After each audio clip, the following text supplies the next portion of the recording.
क्या भगवान शिव ने किया था विष्णु के मोहिनी अवतार के साथ जबरदस्ती विवाह और दुष्कर्म? दोस्तों, आज हम बात करेंगे देवों के देव महादेव पर लगने वाले सबसे भयंकर इल्जामों में से एक के बारे में, जिसमें ये कहा जाता है कि शिव जी भगवान विष्णु के मोहिनी अवतार से इतना मोहित हो गए कि उन्होंने मोहिनी की इच्छा के विरुद्ध उनके साथ प्रेम संबंध बनाए। अब ये जो कथा है ये कई पुराणों में आती है, लेकिन विशेषकर विस्तृत रूप में इसका डिटेल्ड वर्णन हमें श्रीमद् भागवतम में देखने को मिलता है। श्रीमद् भागवतम के 8वें स्कंद के 12वें अध्याय में इस पूरी लीला का वर्णन है, जहाँ पर शिव जी का योग विष्णु जी के मोहिनी रूप को देखकर भंग हो जाता है और वो उनके रूप से आसक्त होकर उनके पीछे दौड़ने लगते हैं, उन्हें आलिंगन करते हैं, उनकी केस पकड़ते हैं और मोहिनी खुद को छुड़ाने का प्रयास करती है। यह पूरा 12वां अध्याय इसी लीला पर आधारित है। बस इतना प्रसंग पढ़कर लोग मनगढ़ंत आरोप शिवजी पर लगाने लगते हैं, और वो भी पूरी कथा का असली संदर्भ जाने बिना कि वहाँ ऐसा क्यों हो रहा है। दोस्तों, इसी श्रीमद् भागवतम में आगे ये भी वर्णित है कि शिव जी और विष्णु जी एक ही है, और जो ब्रह्मा विष्णु शंकर को अलग अलग मानते हैं वो सबसे मूर्ख है और महापापी है। पर ये बात तो हम सुनेंगे नहीं और अपने मन की गंदगी को ग्रंथों में भर देंगे।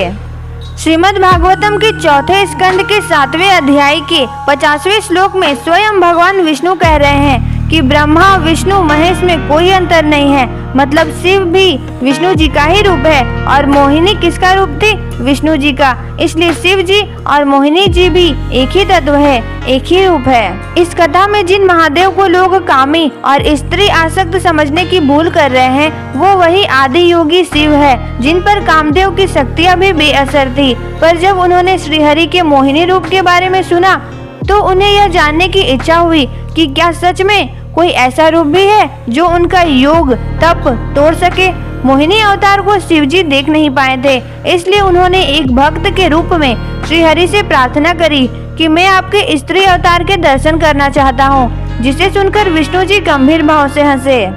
उन्हें भी ये जानने की इच्छा हुई कि शिवजी का श्रीहरि के प्रति प्रेम अधिक है या उनकी अपनी इंद्रियों पर नियंत्रण करने की शक्ति।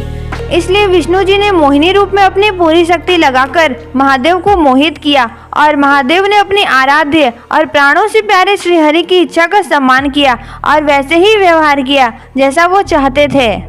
इस पूरे प्रसंग के अंत में शिवजी को ग्लानि नहीं हुई और उन्होंने आसानी से खुद को विष्णु जी की माया से मुक्त कर लिया, क्योंकि वो जानते थे कि ये सारी लीला विष्णु जी ने संसार के कल्याण के लिए ही की है, क्योंकि महिषी नाम की एक असुर का वध होना बेहद जरूरी था। कथा के अनुसार माता पार्वती ने दुर्गा रूप धारण करके दुष्ट दानव महिषासुर का वध कर दिया था। अब महिषासुर की मृत्यु के बाद उसकी बहन महिषी प्रतिशोध की अग्नि में जल रही थी। उसने अपने भाई की ही तरह ब्रह्मा जी की आराधना करनी शुरू करी। ब्रह्मा जी उससे प्रसन्न हुए और उससे वरदान मांगने को कहा। उसने अमृतत्व का वरदान मांगा तो ब्रह्मा जी ने साफ मना कर दिया, तो महिषी ने इसके बदले में बेहद ही अजीब सा वरदान मांग लिया। उसने कहा, हे ब्रह्मदेव, आप मुझे ऐसा वरदान दीजिए कि मेरा वध भगवान शिव और भगवान नारायण के ही पुत्र द्वारा हो सके। ब्रह्मा जी ने उसे यह वरदान दे दिया और वहां से चले गए। अब महिषी का अहंकार 7वें आसमान पर था। सोचने लगी कि वह तो अब अमर हो गई है, क्योंकि भगवान शंकर और भगवान विष्णु दोनों तो पुरुष रूपी परमात्मा है।